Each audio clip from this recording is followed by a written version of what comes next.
So basically, lean startup is something that really can go well beyond just startups. It's really for any organization that faces uncertainty about what their customers might be looking for. So you might be an established company, or even a government agency looking to service your constituents, or whatever it might be. You can go through the process of learning and discovering what your customers are looking for, and in a very iterative process, develop your services that you're trying to offer for that marketplace. Instead of engineering it in a vacuum, you can do it with feedback. Lean startups are, that being said, lean startups are often companies, at least at this stage of the game, with big visions for a new product or service. So you're seeing a lot of the companies today that are adhering to the lean startup principles are some of the most interesting new companies that you hear emerging in social media and mobile. And there's again, I mentioned Silicon Valley, but of course this is spreading. Lots of companies right here in New York. I'm going to show you, name some of them later to talk about. What the lean process really is it really dictates that you're rigorous about your testing. You're not just casually gathering feedback, but you're systematically gathering feedback from your customers, and you're measuring metrics related to that feedback to ensure that, in fact, you are moving incrementally down a path towards a more successful business and a product that has a better fit than something that you might engineer on your own. So to put it in context, I'm going to spend just 2 minutes literally talking about my new ventures and kind of get a sense of what I'm doing. Anyone, hope you can see that, but that's my little workaholic video. The little caption says, I'm a workaholic. I'm not a workaholic, I just work to relax. People who know me, some people here who know me well, are laughing, myself and my partners, and when we were growing Envision, we were certainly the poster children for workaholics. We definitely worked real hard, and I think this time around we're saying to ourselves, we're a little older. We were 29 or so when we started Envision, and not quite 29 anymore. So we figured this time around might be a good idea to try to find a smarter way to work, and in doing so, recognizing that the challenges for startups were certainly different than the challenges of running a business like Envision. We reached out to see what we could learn, and that's when we discovered the lean startup, and we've been practicing the lean startup ever since. So our objective is to work harder, is to work smarter, not harder. Not that we're not working hard, but at least we're not burning a lot of unnecessary energy creating things that no one wants. We're taking the time to systematically determine what people want. So the company, groupgifting.com. So we're a social gifting software platform that's designed to help friends and families celebrate any gifting occasion by leveraging social media to simplify organizing and contributing to a group gift. We also provide retailers a powerful tool to help them leverage social networking to reach a targeted demographic. So basically, our tool is a great tool for consumers, and our customers are therefore consumers, but our customers are also retailers looking to use our tools to accomplish their objectives in social media. Quite simply, users sign into our system using Facebook Connect, and also soon our mobile app, and they select an e-gift card, which is the primary thing that we sell, and they can give it to any one of their friends, one of their socially connected friends. And the card might include some incentive put on the card by the retailer who's looking to capture a specific demographic. So the friends everybody connected between the Friends network online, they're invited to come contribute and increase the card's denomination. And then the recipient gets a nice big e-gift card, and the retailer's happy, and the recipient's happy, and everybody has lots of fun during the whole process. And we make our money, of course, by reselling the e-gift card, but also for delivering the target customer to the retailer. So what drove us into this business? And everyone here knows that the trends in social and mobile are huge. You can't go through a day at this stage of the game without them affecting your life. Everybody in here, I'd be surprised if there was a person in here who wasn't carrying a smartphone at this stage of the game. And everybody here is probably using some apps and both entertainment and business and enabling applications. So certainly mobile is a tremendous phenomenon. And these are all mega trends, essentially, right? So social commerce is a mega trend. The idea of commerce taking place within social environments, meaning things like I'm talking about, and people are going to be collaboratively involved in giving a gift within a social network. Social commerce in general is going to grow $1 billion last year, $14 billion in 2015. Mobile payments is going to grow from 39% year over year. We're about to have really a tremendous phenomenon where there's going to be something called NFC chips, near field communication chips, are going to wind up in all our smartphones and ultimately replace plastic credit cards. I mean, perhaps not overnight, but certainly mobile payments using telephones is on our immediate horizon. The e-gift card business, giving a gift card that's not made out of plastic is also a booming business. Gift cards in general is a big business, but e-gift cards is a very fast moving segment, going from 1 to 11 billion. And e-commerce in general is going to almost double in size over the next 3 years. You know, I'll pause for a second and let that kind of sink in, because that's really a remarkable fact, right? I mean, it took us 17 years for e-commerce to become about 8% of all retail purchasing here in this country. And they're saying it's going to grow to perhaps north of 15% within 3 years. That's the CEO of eBay predicting that. Remember, they own PayPal, so they've got their finger on the pulse of this kind of thing. And if we can get that kind of growth in e-commerce, there's going to be a tremendous amount of opportunity created, and there's going to be just a tremendous amount of activity, business activity in general. That's going to be behind this. So let's keep rolling.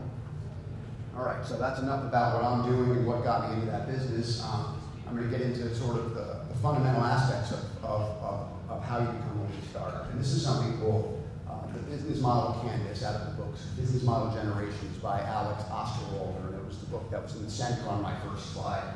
And what basically he did is he put together 9 sort of fundamental areas, 9 building blocks with which you can take a look at your business model. And this is a visual tool for collaboratively brainstorming your business model. So instead of creating a static business plan and writing your business plan in the written word during the early stages when you're really potentially going to be doing a lot of iteration and changing and pivoting of direction based on customer feedback, this visual tool allows you to collaboratively determine all the different areas of your business. Who are your key partners? What kind of key activities do you need to perform? Who are your key resources, your channels to the market, and of course your value proposition and your target customer segment.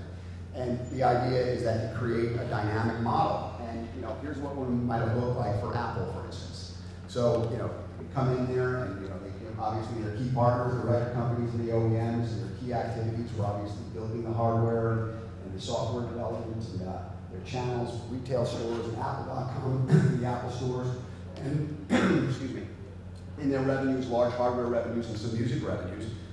For instance, let's say they had changed their strategy based on customer feedback, that decided that they needed to, let's say, give the iPods away or subsidize the cost of the iPods, which they didn't do, by the way. They made the majority of their money on the hardware in order to sell more music. That might have set in the revenue streams small hardware revenues, and one of their costs might have become subsidized music revenue, and they would have had large music revenues instead. But you can see how you can potentially use the model to dynamically create your business and then get everybody involved in the organization with a very easy visual feel for understanding the business model. And this is a very, very useful tool. And they're teaching this at a lot of colleges right now as part of how to build and run a startup and all sorts of exercises and programs. So one of the things that you're really supposed to try to avoid, obviously, in this whole equation is just executing a plan that's sort of directed towards things that no one wants, right? So what's the difference if you're building things on time and on budget, you're building a great quality product, you're building something that nobody wants?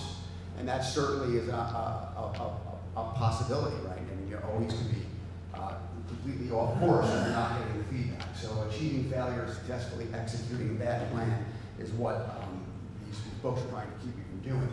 And one of the main tools in that is something called an MVP, or a minimally viable product.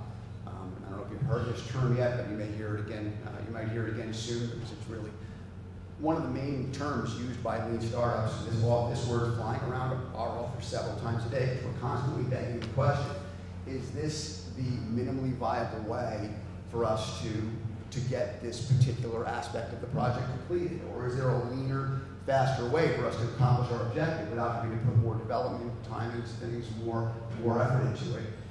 Where you ideally want to wind up is in this top left quadrant here, where you've created a minimally viable product with just a handful of features. Viable meaning that you're getting some traction from the marketplace, as opposed to the bottom right corner, which is the last place in the world you want to wind up, where you've got tons of features, meaning you've put tons of engineering time and energy into the product, but it's not viable because there's no market for it, because you haven't taken the time to test the market for it.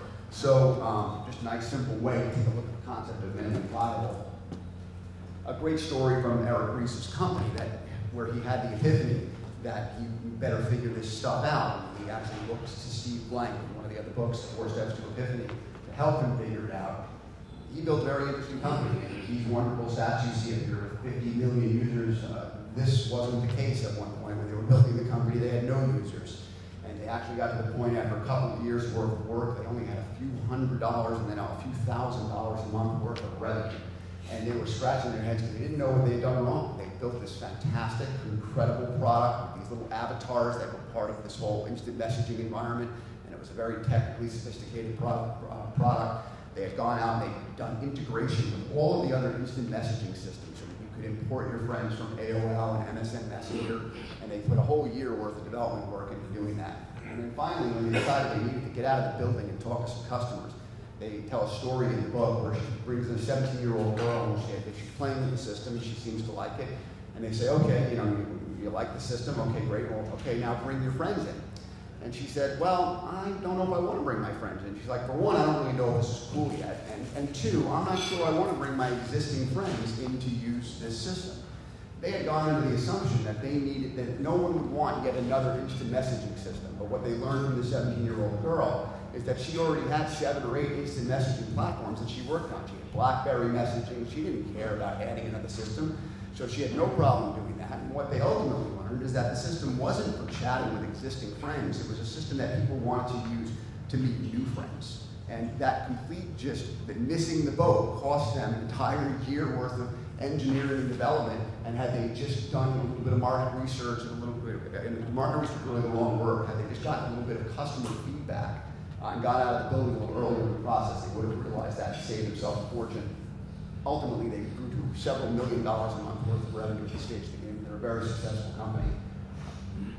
The concept I'm talking about is customer development. The idea of getting out of the building and learning about customers' problems and needs is something called customer development. And you're doing this, there's a whole search side, the left side of the screen versus execution. And you're basically going through this customer discovery and customer validation and pivoting back and around in a loop until you've gotten the answer. Before you start investing in things like public relations, growing the company, and hiring a big staff, what's the point of hiring a VP of sales to sell a product that doesn't fit yet? So, the reality is that you go through this search side, and when you get it right based on that customer feedback, then you transition into a growth stage, and you start trying to grow the company.